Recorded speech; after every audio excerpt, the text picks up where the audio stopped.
para gravar, então retomando o Consta por acaso algum do assunto? senhor Carlos Bunlai, ele só queria deixar registrado, enquanto não estava gravando, que ele estranhou a relação do nome dele Com o Celso Amorim. Celso Amorim, que o senhor não se lembra, nunca ter participado de reunião com ele. Sim, doutor. Foi uma reunião no dia 12 de junho de 2012 e pode haver um equívoco do Ministério Público pontualmente com relação a isso mesmo. Tá, então tá bom. Por isso que eu quero perguntar, porque eu nunca tive, nunca.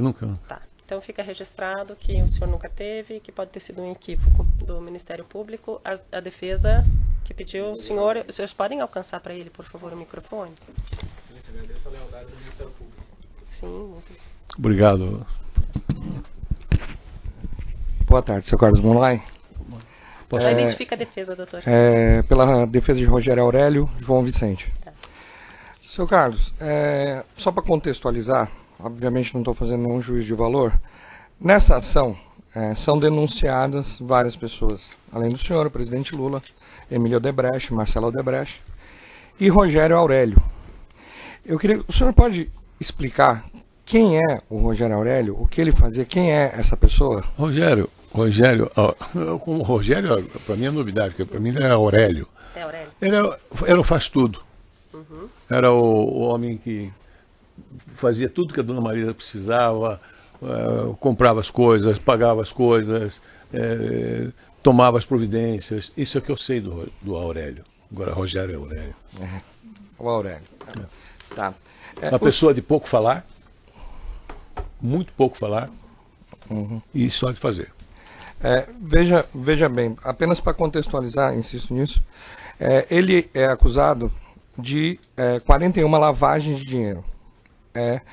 Pelo que o senhor conheceu e conviveu com o Rogério Aurélio, o senhor esteve com ele várias vezes?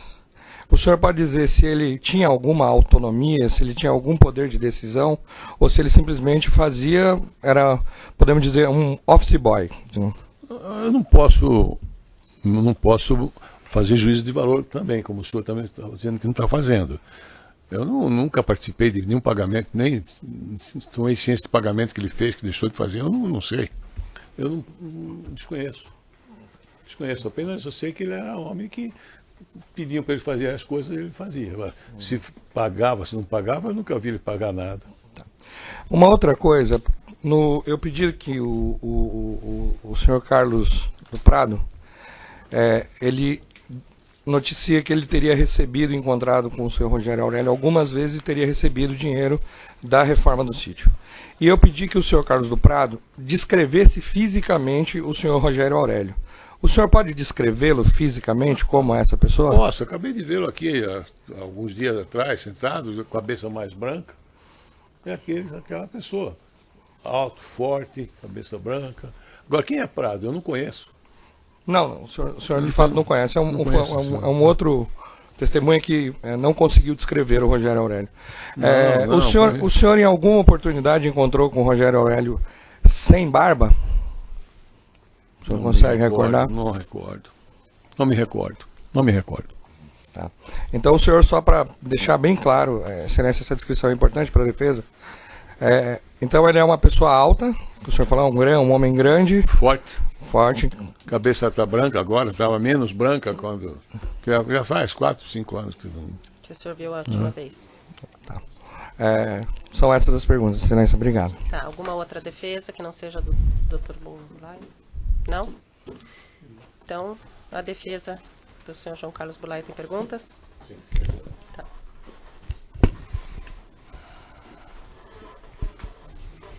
Sabe o que é isso? Se a sua defesa entender pertinente, junta nos autos, né, doutora? Porque é gritante, porque mostra o estado. Tá, o estado de saúde dele. Então a senhora junta nos autos, doutora. Naquele dia, foi teimosia minha em fazer esse depoimento, porque eu não queria faltar. Tá. Acho que o senhor junta na defesa dele. Tá. Eu nem terminei o tratamento, então. Eminente magistrado, eminentes representantes do Ministério Público, meus eminentes colegas presentes à audiência, senhor José Carlos Bunlai, vamos reconstituir o que ocorreu no dia 17 do mês de agosto de 2016, quando o senhor prestou o termo de declarações perante a autoridade policial, a que se referiu a eminente magistrada. 17 do mês de agosto de 2016. O senhor estava preso nesta época? Eu estava com prisão preventiva, liberado pelo juiz Moro para ir a São Paulo, porque a minha doença, eu não sei se posso... Pode falar Foi um negócio assim complicado, porque eu estava numa cela sem luz, onde a gente fazia a micção e não via a urina. Aí a minha filha foi me visitar uma quarta-feira e eu passei pela guarda ali, né?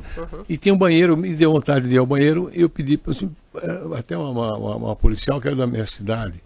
Posso usar o banheiro? Ele deixou, e foi quando eu vi que eu estava urinando sangue. Eu não sabia. Aí a Polícia Federal me encaminhou para um hospital em Curitiba. O meu irmão é urologista, foi acompanhar e pediram um laudo cardiológico. Foi feito o laudo cardiológico que me deu apto para a operação. Eu fui para a operação e não pude, porque eu estava com 9 carcinomas na bexiga, 9, não 1. Aí o meu irmão interrompeu a cirurgia, eu anestesiado, porque o hospital não tinha condições de cortar e queimar os 9 carcinomas. Aí pedi autorização para ir para São Paulo. Fui para São Paulo. Cheguei em São Paulo, passei pelo mesmo exame cardiológico que o professor Fábio Jatene falou, não vai operar da bexiga primeiro não, primeiro do coração. Estava com 98% de entupimento da coronária principal. Me operei do coração e apto contínuo da bexiga. Depois da operação da bexiga, como eram 9 cânceres, eu tinha que fazer um tratamento para ele. E como é bexiga, é via OncoBCG, onde o professor Miguel Siluz me recomendou 8 aplicações, das quais eu fiz 6. As duas, na sexta eu já estava completamente combalido. Entendeu? Foi mais ou menos lá pelo dia 8 de agosto que me ocorreu isso. Fiquei em casa e eu tinha que voltar para Curitiba por ordem do juiz Moro. E o Ministério Público alegava que eu estava inventando doença para ficar em prisão domiciliar. Eu não estava inventando. Bom, tinha esse depoimento marcado, eu não quis pedir para a doutora Daniela cancelar, porque eu achei que era uma deselegância minha. Eu fui, mas eu estava péssimo. Eu não sabia que eu já estava com a reação ao OncoBCG. Fui à Polícia Federal, fiz essa declaração, não foi um depoimento, foi até uma troca de conversas, entendeu? Com o delegado Márcio Anselmo, que me tratou muito bem. E à noite eu fui internado. Praticamente... Quais são as condições físicas e psicológicas no nenhuma, momento do depoimento? Não tinha nenhuma, professor. Os seus advogados recomendaram, os que o assistiram, que o senhor não prestasse que eu o não depoimento? Prestasse o depoimento. O senhor foi quem insistiu? Eu insisti. Mas não tinha condições psicológicas? Não tinha condições, mas eu não tinha feito nada. O senhor se internou nessa data? Nesse mesmo dia à noite. Tem documentos médicos que confirmam tenho isso? O relatório, tem tudo aí. O senhor estava cometido de febre em grau elevadíssimo? 40 graus. Os documentos médicos atestam isso. Não sei se está escrito temperatura, mas estava com 40 graus. A internação se deu neste dia? Neste dia, às 9 horas da noite, no Hospital Sírio-Libanês. Logo após prestar o termo de declarações. Como? Após prestar foi. O termo terminou em torno de 5 horas, 6 horas. Um movimento, gente trombando, repórter. E, nossa, uma coisa doida. Porque eu fui muito visado pela imprensa. E os fatos estão mostrando que eu não participava dessa coisa toda que está aí. Entendeu? Muito bem, esse fato está esclarecido. Falemos um pouco sobre sua vida pessoal e profissional. Quais as principais atividades que o senhor exerceu e que tem exercido ao longo de sua vida? Eu comecei como engenheiro, a minha família é de pecuária e agricultura. O meu avô, pai da minha mãe, é formado em Piracicaba, que é a melhor escola de agronomia do Brasil, em 1916. Então, agronegócio dentro da minha casa, se você não quiser se aborrecer de agronegócio, não vá na minha casa, porque é só isso que se fala. Eu comecei como engenheiro e eu sou viúvo. A minha mulher, o pai tinha um banco.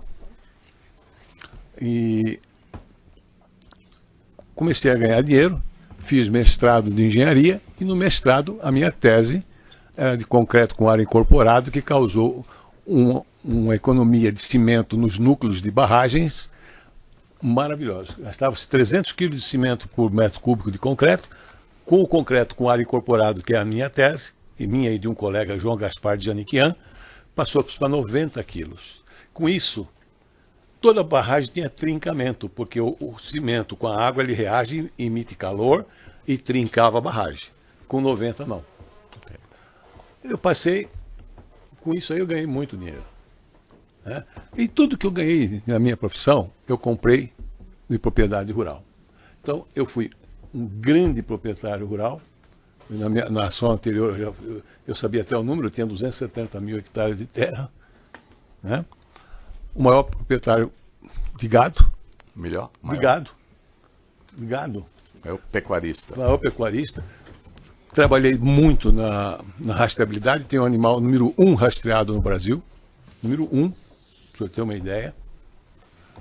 Sou o primeiro pecuarista que botou debaixo de 100 hectares irrigado 1.500 bezerros, que dá uma média de 1.500 por 100, dá 15 por hectare, quando a média brasileira é 0,60. Além da atividade de agropecuária, o senhor também enveredou pela área de açúcar e álcool? Meus filhos. Meus filhos eu já estava... eu já não queria mais, entendeu? Porque... eu não sei se eu posso fazer esse comentário, mas quando começou, eu fui do Conselho de Desenvolvimento, conforme falei, relator do programa de bioenergia e do etanol. Eu achei que era um caminho muito grande. Foi aí que falei para meus filhos, ó, aqui tem um espaço bom, que vai acontecer aqui no Brasil. Que em vez de petróleo, o álcool é mais econômico. E aí foi feito o projeto. Com a mudança de governo, houve um total abandono dessa área de etanol. Só para a senhora ter uma ideia, no projeto de etanol para o Brasil, a queima do bagaço de cana geraria 14 mil megawatts a custo de não jogar fora. Perfeito. A presidência da República não aceitou. Só saber a atividade, não precisa descrevê-la. Então, muito bem. Com relação especificamente, nos anos de 2005 e 2006, o senhor poderia ser definido como talvez o maior pecuarista do país? Sim. 2005 e 2006? Eu confinava 30 a 35 mil bois. O senhor, como pecuarista, o senhor era fornecedor do frigorífico Bertin? Em grande escala. Nos anos 2005 e 2006. Então, as relações comerciais com o frigorífico nesse período eram intensas. Inclusive, eu arrendei um frigorífico do Bordão, que todo mundo conhece, né? Mas que depois, em função de fazer só uma unidade de proteína vermelha, devolvi. Bem, o senhor era um grande pecuarista na época e tinha negócios com frigorífico, fornecedor. O senhor lembra de ter recebido do frigorífico na época, em razão dessa atividade que o senhor define como estritamente privada, a importância de 12 milhões de reais? Eu recebi muito dinheiro. Mas especificamente quanto é esse valor? Eu teria que pegar a minha contabilidade, e nem sei se... Mas eu já li isso aí. Isso aí é corriqueiro dentro do meu... Esses valores que foram referidos pelo Ministério Público como tendo sido pagos em 2005 e 2006, eles foram declarados no seu imposto de renda? Totalmente. O senhor tributou esses valores? Totalmente. As operações estão documentalmente comprovadas? Sim, inclusive o empréstimo que a senhora falou do Banco Chaim, eu botei no meu imposto de renda, tributei, paguei os encargos e, lamentavelmente... O senhor, a propósito, o senhor obteve algum benefício advindo do empréstimo que o PT tomou junto ao Banco Chaim? Não, só dor de cabeça. Pelo amor de Deus, só dor de cabeça. Eu fui pego de surpresa, tá? Não, objetivamente, não precisa descrever a operação. Nada. O senhor teve algum benefício? A gente vai reaproveitar daí, né, doutor, da outra ação. A gente aproveita daí o que ele falou da outra ação. Exatamente. Mas eu não sei se eu falei isso, mas eu não tive nada, nenhum benefício, só prejuízo. Dei uma fazenda, hipotequei uma fazenda para dar só em pagamento para o Banco Chaim.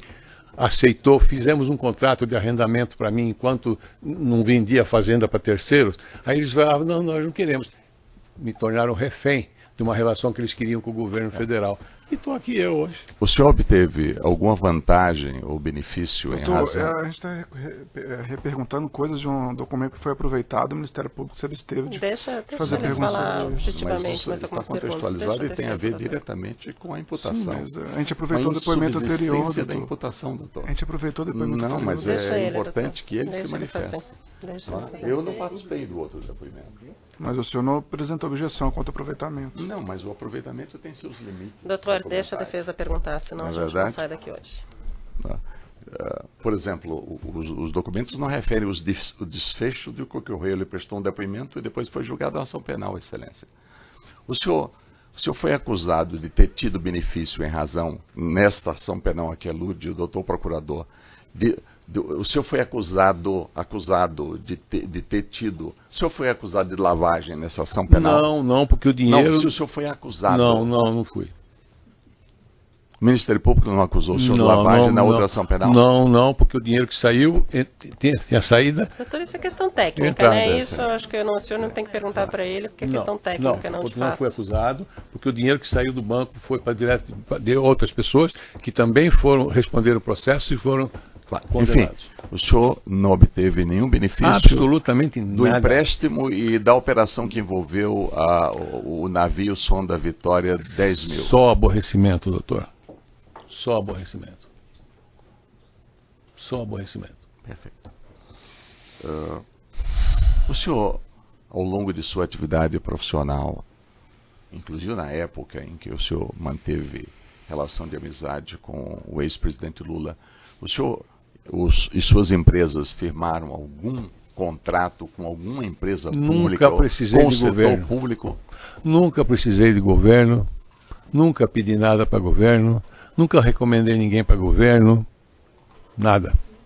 O que eu participei, meus filhos participaram de um leilão de energia, de queima de bagaço da usina deles, e que foi vendido em leilão público.